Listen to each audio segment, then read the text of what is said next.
Brothers వివాహాలు మరియు పండుగ వేడుకలకు సరికొత్త డిజైన్స్ తో అద్భుతమైన కలెక్షన్. అయితే మీరు చిరంజీవి గారితో, బాలకృష్ణ గారితో, వెంకటేష్ గారితో చేశారు, నాగార్జున గారితో మాత్రం తీయలేదు. అఖిల్లో ఒక సాంగ్లో చిన్నది చేశారు కానీ నాగార్జునతో ఫుల్ ఫ్లెడ్జ్డ్ మూవీ చేయాలి.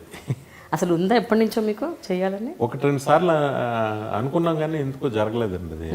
అంటే నాకు సరి గుర్తులేదు కానీ చెయ్యాలి.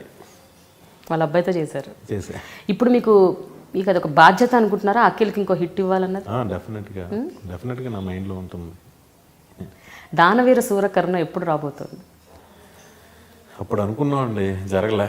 మళ్ళీ ఏమో తెలియదు అసలు అది is it going to happen? అప్పుడైతే జరిగిపోయేది. ఆ హీట్లో హిట్ చేసేసి ఉండాల్సింది తారక్ అనుకున్నప్పుడు.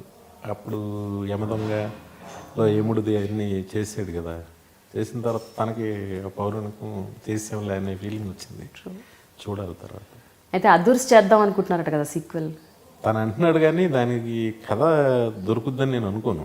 వన్స్ అంత పేరు వచ్చిన తర్వాత మళ్ళీ దొరుకుద్దని అది మాత్రం బ్రిలియంట్ అండి. అవును. స్క్రిప్ట్ దగ్గర నుంచి screenplay, dialogues and Tarak's action performance అన్ని బ్రిలియంట్ మూవీ. అవును. మీ పేరెంట్స్ ఇప్పుడు ఏమంటున్నారండి వినాయక్ గారు? ఇప్పుడు మీ మదర్, మీ సిస్టర్స్, బ్రదర్స్, అఫ్ కోర్స్ మీ ఫాదర్ లేరనుకోండి, బట్ మీ ఫాదర్ కూడా మీ ఎదుగుదలంతా చూశారు. So he knows. నాకన్నా ఎక్కువ ఆయన ఎంజాయ్ చేశారు. ఒకప్పుడు వద్దు వెళ్ళొద్దు అన్నవారు, తర్వాత ఎలా ఫీల్ అయ్యారు? చాలా గర్వంగా ఫీల్ అయిపోయాడు నన్ను చూస్తే. నన్ను ఒక అపురూపమైన దీనిగా చూసేవారు ఆయన. చాలా చాలా ఆనందపడిపోయేవాడు. అంటే నేను హైదరాబాద్లో బయలుదేరితే ఎక్కడి వరకు వచ్చి మా అబ్బాయి వస్తున్నాడు అందరూ ఫ్రెండ్స్కి ఫోన్ చేసి చాలా నా సక్సెస్ని చాలా బాగా సెలబ్రేట్ చేసుకున్నారు ఆయన.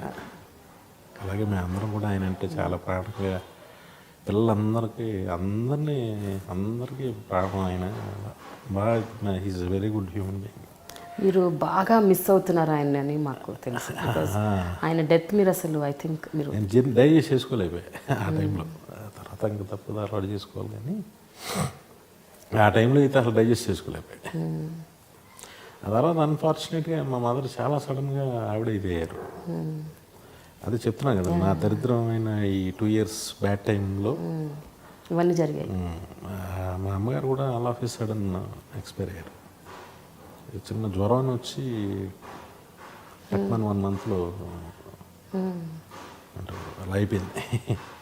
పేరెంట్స్ లేరు, బట్ అందరం. ఫాదర్ లాస్ అన్నది చెప్పండి. అంటే మీ ఫాదర్కి అసలు క్యాన్సర్ అని డయాగ్నోస్ అయినప్పుడు అసలు that was the biggest shock for you అని విన్నాను నేను, మోర్ దెన్ హిజ్ డెత్. ఆయన చనిపోతారు తర్వాత అన్నది పక్కన పెట్టి, ముందు అసలు డయాగ్నోజ్లో క్యాన్సర్ ఇంతలో కానీ ఎందుకు యా అంటే you never believe that cancer is curable. And ఇంకోటి మీకు ఇప్పుడు you are earning so much, మెడికల్గా కూడా చాలా మనం ఎదిగాం బాగా. గ్లోబల్ రవీంద్ర గారితో హెయిట్ చేశాను. మా ఫాదర్ని బతికించుకోకపోతే ఇంకే నా పేరు ఎందుకు, నా డబ్బు ఎందుకు? Do something. మీరు ఏమైనా చేయండి, మీరు బోర్డులో ఎక్కడికైనా పంపండి, ఏమైనా చేయండి. But I need my father at least for 10 years. మా పిల్లలందరూ ఎదగడం చూడాలి, మా ఫాదర్ చూడాలి. అది ఎయిట్ చేస్తే రవీంద్రనాథ్ గారు, వినాయక్ గారు ప్లీజ్ మీరు అలా ఇవ్వకూడదు, మీరు ఎలా అయితే మీ వెనకాల విల్ ఫైండ్ ఎ వే, మనం కనుక్కుంటాను నేను మాట్లాడదాం అని లండన్ నుంచి మహమ్మద్ రేలా అని ఒక డాక్టర్ ఆయన పిలిపించి కష్టమని ఆయన అంతా చూసిన తర్వాత అది లివర్కి కనుక వస్తే క్యూర్ చేయొచ్చు, బట్ లివర్కి వచ్చే పోర్టల్ వెయిన్ కనెక్షన్ వెయిన్ దగ్గర ఉంది, అది కష్టమవుతుంది. మా ఫాదర్కి కూడా వచ్చింది, బట్ నేను చేసుకోలేకపోయాను. మీరు అలవాటు పడాలంతే, ఆయన ఉన్నంతకాలం హ్యాపీగా చూసుకోండి, బెస్ట్ మెడిసిన్స్ ఇచ్చాను టైప్లో చెప్పారు.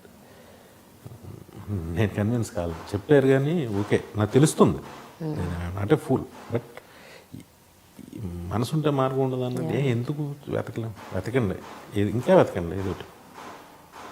సో యు ఆర్ పర్స్యూయింగ్ కంటిన్యూస్గా. చేస్తుంటే అప్పుడు ధర్మేష్ కపూర్ గారు అని ఒక డాక్టర్, గ్లోబల్లో చాలా మంచి డాక్టర్ ఆయన. ఆయన ఒక వే ఉంది దీనికి. జపాన్లో దీనికి ఒక అడ్వాన్స్ ట్రీట్మెంట్ ఉంది. అది చేయించుకుని ఒక ఆయన ఢిల్లీ కలకటాలో ఒక ఆయన సర్వైవ్ అవుతున్నారు తెలిసింది నాకు. నేను ఆ డీటెయిల్స్ తీసుకుని మీకు చెప్తానంటే అప్పుడు ఆయనకి 5 years బ్యాక్ ఈ కైండ్ ఆఫ్ ట్రీట్మెంట్ చేశాను. దానికన్నా అడ్వాన్స్డ్ వచ్చింది. ఓకే. ఇప్పుడు అది కనుక మీరు చేయించగలిగితే మేబీ ఒక 5 years ఈయన వెళ్ళేసరికి ఇంకా అడ్వాన్స్ ట్రీట్మెంట్ వస్తాయి.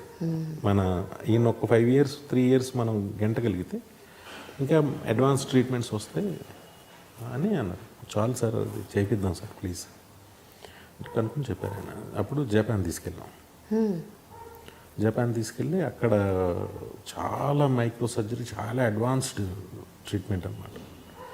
మా ఫాదర్ని వచ్చిన తర్వాత చూస్తే మేము చాలా మల్లెపూలో ఉంటాడు ఎప్పుడు ఆయన, వైట్ వైట్ మల్లెపూలో ఉంటారు, చాలా చక్కగా.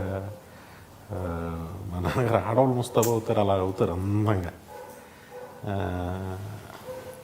వచ్చిన తర్వాత నేను తగ్గిపోయింది నాన్నగారికి, హ్యాపీగా మంచిగా మాకు భోజనం అది చక్కగా తింటున్నారు, ఆకలేస్తుంది, బాగా తింటున్నారు. తగ్గిపోయిందని దీంట్లో పాపం మళ్ళీ చుట్లు కాల్చారు ఆయన. ఎవరికీ తెలియదు, నాకు ఒక్కడికే తెలిసింది. నేను ఆయన బాత్రూమ్కి వెళ్ళాను. ఎందుకు ఆయన బాత్రూమ్కి వెళ్ళినప్పుడు నాకు చుట్ట స్మెల్ వచ్చింది, ఆ యాష్ కనిపించింది. నేను బయటకు వచ్చి మా అమ్మ దగ్గరికి వెళ్ళి చెప్పాను, అమ్మ నాన్నగారు మళ్ళీ చుట్లు కలుపుతున్నారు, అది వెంటనే రివర్స్ చేసిందంటే మళ్ళీ మన వల్ల కాదు, మళ్ళీ తిరగబెట్టిందంటే చాలా కష్టమైపోద్దమ్మా, నువ్వు చెప్పు నాన్నగారికి, నేను చెప్తే బాగోదు, తప్పుగా ఉంటుంది నేను చెప్తే అని అన్నా. కానీ ఆయన చనిపోయాక చెప్పారు అందరూ, నాన్నగారు అక్కడికి బ్రిడ్జ్ మీద తీసుకెళ్ళమని, అక్కడ కాల్చివ్వరండి రాత్రులు ఎవరికి తెలవకుండా, అది వ్యసనం అని అందుకే కదా అంటారు, దాన్ని మానలేక పాపం ఆయన. ఇంకా తర్వాత వన్ డే టక్కన పడిపోయాడు. అయ్యో.